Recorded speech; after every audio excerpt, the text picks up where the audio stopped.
High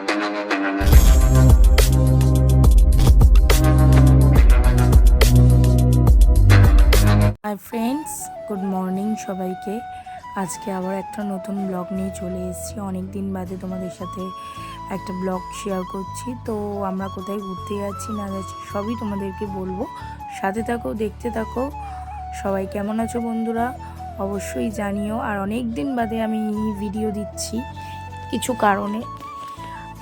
তো চলো বন্ধুরা, তোমাদেরকে জানাই আমরা কোথায় যাচ্ছি। আজকে যাচ্ছি হলো তারাপীঠ। তো অনেক দিন থেকে আমাদের প্ল্যানিং ছিল আমরা একটু তারাপীঠে যাব মায়ের কাছে পুজো দিতে। তো সবাই মিলে আমরা প্ল্যান করি। তো আমাদের যাওয়ার কথা ছিল জুনে। তো জুনে আমরা ট্রেনের টিকিট না পাওয়াতে তার জন্যে আমরা চলে যাচ্ছি এই মাসে, জুলাই মাসে যাচ্ছি। তো সত্যি কথা বলতে গেলে মায়ের দর্শন পাবো।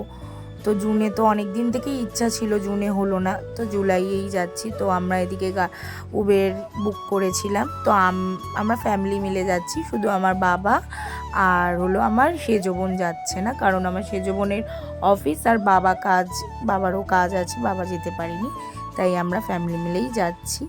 তো এদিকে আমরা শিয়ালদা স্টেশনে চলে এসেছি। এদিকে দেখো সব পাইকারি মার্কেটে সব ফল বিক্রি হয়, বুঝতেই পারছো শিয়ালদা এরকম ফল বিক্রি হয়, সব কেনাকাটি অনেকে করছে, সেল করছে।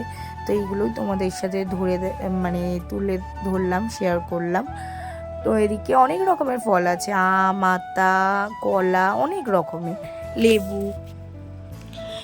তো চলো আমরা এবার ট্রেনে উঠবো। আমাদের তারাপীঠে ট্রেনে করে আমরা যাব। তো আমাদের ট্রেনটার নাম ছিল গণদেবতা। ভালো ট্রেন ছিল, কিন্তু আমরা এসি পাইনি, তার জন্যে হলো আমাদের নর্মালেই যেতে হয়েছে। কিছু করার নেই, যেহেতু আমরা একটু দেরি করেই টিকিটটা কেটেছিলাম তাই। তো এদিকে আমার দিদি, আমার বোন, আমার মা, আমার বর, আমার বাবাইদা, মা, পঙ্কু, সবাই মিলে আমরা যাচ্ছি। তো এদিকে স্টেশনে আমরা ঢুকেও গেছি, এবার আমরা ট্রেনে উঠবো। তো এদিকে 3টে বদমাস আছে, তোমাদেরকে দেখাই চলো। এই 3 বদমাস বিশাল, আর বলো না বন্ধুরা, যা বদমাশি করেছে, ও পাগল করে দিয়েছে। তো এদিকে আমাদের ট্রেনও ছেড়ে দিয়েছে তারাপীঠে যাওয়ার জন্যে। তো মিনিমাম তো 4 ঘন্টা লাগবেই তারাপীঠ যেতে। তো আমরা যে যা সিটে বসেও গেছিলাম, কিন্তু আমাদের সিটে আর বসতে ভালো লাগছে না, আমরা তাই হলো দাঁড়িয়েছিলাম দরজার সামনে দাঁড়ানোর মজাটাই আলাদা, কারণ এত সুন্দর হাওয়া দেয়। আর তারপরে তো গরম ছিল, যেহেতু আমাদের 7টা কততে ট্রেন ছিল, 7টা 20-তে ট্রেন ছিল, আর আমরা বাড়ি থেকে বেরিয়েছি হলো 6টার সময়। তো এদিকে ট্রেন জার্নি করছি, সবাই তো খুবই টায়ার্ড, কেউ ঘুমাচ্ছে, কেউ বসে আছে। তো আমাদের সবারই সিট নেওয়া হয়েছিল, কিন্তু আমাদের একটা এক্সট্রা সিট নেওয়া হয়েছিল, সেইটা হলো আমাদের পরপর সিটের থেকে অনেকটা দূরে পড়েছিল। তো সেই সিটটা বেকার হলো, অন্যজন বসে গেছে। তো এদিকে আমরা দেখো বন্ধুরা তারাপীঠে পৌঁছে গেছি। পৌঁছে ওখানে অটো, টোটো, অনেক রকমের গাড়ি আছে, বুক করা যায় যে হোটেলে যাওয়ার জন্যে। তো আমরা এটাকে অটো বলবো না গাড়ি বলবো, আমার জানি না কি বলবো, অটোর মতনই আমার লাগছে। তো আমরা সেটাই বুক করা হয়েছিল।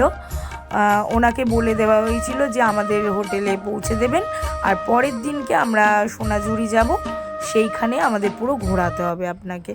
তো উনি বলেছিল ঠিক আছে। তো আমরা সবাই হলো হোটেলের দিকে রওনা দিয়েছি সবাই মিলে। আর বিশাল গরম, বিশাল গরম। তো বন্ধুরা আমরা তারাপীঠে মা তারা হোটেলটা আমরা বুক করেছিল, আমার বাবাইদা বুক করে রেখেছিল আগে থেকেই। আর সত্যি কথা বলতে গেলে এত পছন্দ হয়েছে আমার হোটেলটা, বলে বোঝাতে পারবো না। আমার পুরো মনের মতন আমার হোটেলটা পছন্দ হয়েছে। এর আগেও আমরা দীঘায় ঘুরেছিলাম, তোমরা দেখতে পারবে আমাদের দীঘার হোটেলটাও ভালো ছিল। যেটা নেক্সট দিন যেই হোটেলটায় আমি ছিলাম, যেটা দিদিদের সাথে, খুব ভালো ছিল। ওই হোটেলের থেকেও এই হোটেলটা আরও সুন্দর, মানে কি বলবো, চলো তোমাদেরকে দেখাই হোটেলের রিসেপশনে জায়গাটা, কি কি রুলস আছে, কি কি আছে না আছে, কি কি প্রাইস আছে, সবই তোমাদেরকে দেখাচ্ছি। তোমরা দেখে নাও। এই মা তারা তারাপীঠ মা তারা হোটেলে তোমরা গিয়ে থাকতে পারো, খুবই ভালো। আর এখানকার স্টাফেরদেরও ব্যবহারও খুব ভালো, তোমরা যেতে পারো।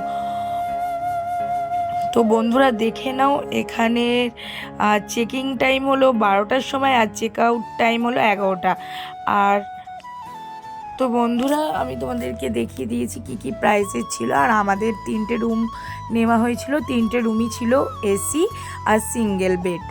তো চলো তোমাদেরকে আমরা আমাদের রুমটাকে একটুখানি দেখাবো, কিরম রুমে আমরা ছিলাম। তো এই রুমটাই ছিল আমার দিদি, যাই হোক আমি তাও শেয়ার করেছি। তো এই হলো একটা বড় মিরর, খুব সুন্দর আর খুবই পরিষ্কার পরিচ্ছন্ন। এই যে বেডটা দেখছো, এই বেডের উপরে একটা চাদর দেওয়া ছিল, কিন্তু আর নিচে ছিল পুরো হোয়াইট বেড কভার, খুবই সুন্দর, মানে আমার মনের মতন। আর এইটা ছিল ওয়াশরুম তো খুবই পরিষ্কার, গিজার ছিল। আর সামনেই এখানে টাওয়াল দিয়ে দিয়েছিল, তার সাথে ছিল শ্যাম্পু, সাবান, আরও অনেক কিছু ছিল। এবার এদিকে চলো আমি আমার রুমটা দেখাই তোমাদের। এই একটা আমাদের 3জনেদের রুমই আমাদের ব্যালকনি ছিল। আমার ব্যালকনির অপোজিটে ছিল একটা বাচ্চাদের পার্ক মতন, তার অপোজিটেই ছিল হলো পুকুর টাইপের। আর কি কি ছিল চলো দেখাই। এখানে হলো আলমারি ছিল, মানে কিছু জিনিসপত্র রাখার। এবার এক কুশন টাইপ বালিশ এইসব ছিল। এবার এইদিকে আমাদের ওয়াশরুমটাও খুব পরিষ্কার। তো আমার হোটেল নিয়ে কিছু বলার নেই, হোটেল আমার খুবই পছন্দ হয়েছিল। তো এদিকে এসে একটু রেস্ট নিয়ে আমরা পাশের হোটেলে গেছিলাম খাওয়ার জন্যে। তো এই হোটেলটা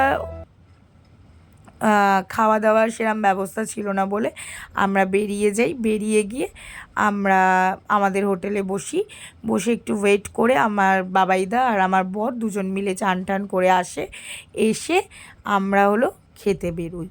এবার এখানে দেখো কি সুন্দর একটা গণপতি মূর্তি আছে, ভিডিও করেছিলাম। তার সাথে এই মা তারা হোটেলেরই অপোজিটে একটা হোটেল, এখানেও বসা যায়, ওদেরই এটা। আর তো চলো এবার অনেক কিছু বকবক করেছি। কি কি লাঞ্চ করেছিলাম ফার্স্ট দিন, ভাত ডাল, একটা সবজি, আলু ভাজা, মাছের ঝোল, চিকেন, অনেক রকম আইটেম নেওয়া হয়েছিল যে যার মতন। খুবই সুন্দর ছিল এই হোটেলটার খাওয়া দাওয়া। তো বন্ধুরা চলো নেক্সট ব্লগে তোমাদের সাথে দেখা হচ্ছে।